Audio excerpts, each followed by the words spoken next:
Gusto mo panatili ng Gilas ang kanilang dominance sa SEA Games pero hindi na daw garantisadong ginto para sa kanila ayon mismo sa kanilang head coach sa SEA Games na si Norman Black. Pero kumpiyansa pa rin naman daw si Coach Black na makukuha nila ang pang 20 na ginto ng Gilas sa SEA Games. So kumpiyansa nga si Coach Black na successful nilang madidepensa ng kanilang gold. Pero kahit kumpiyansa siya sa Gilas na mabubuo niya, sinabi niya rin na hindi na daw guaranteed ang gold para sa kanila. Kung gusto daw nilang makuha ito ay paghihirapan na nila.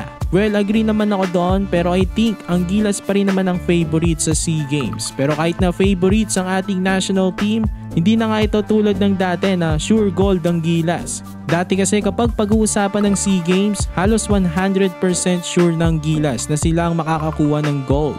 Pero yun nga, after ng kanilang matagal na paghahari, 3 years ago natalo ng Gilas sa final sa Indonesia. Pero noong 2023 na-regain naman nila ang kanilang gold matapos talunin ng Cambodia. Pero hindi naging ganun kadali yun para sa kanila tulad ng dati na tinatambakan lang nila lahat ang kanilang mga kalaban.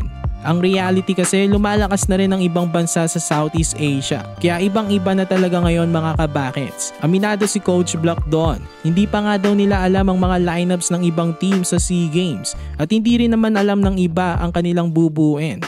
Hindi magpapakampante ang SBP na kung sino-sino lang ang ipapadala. Plano ni Coach Black na malakas at balanse ang Gilas niya at mag-fit ang lineup na bubuin niya.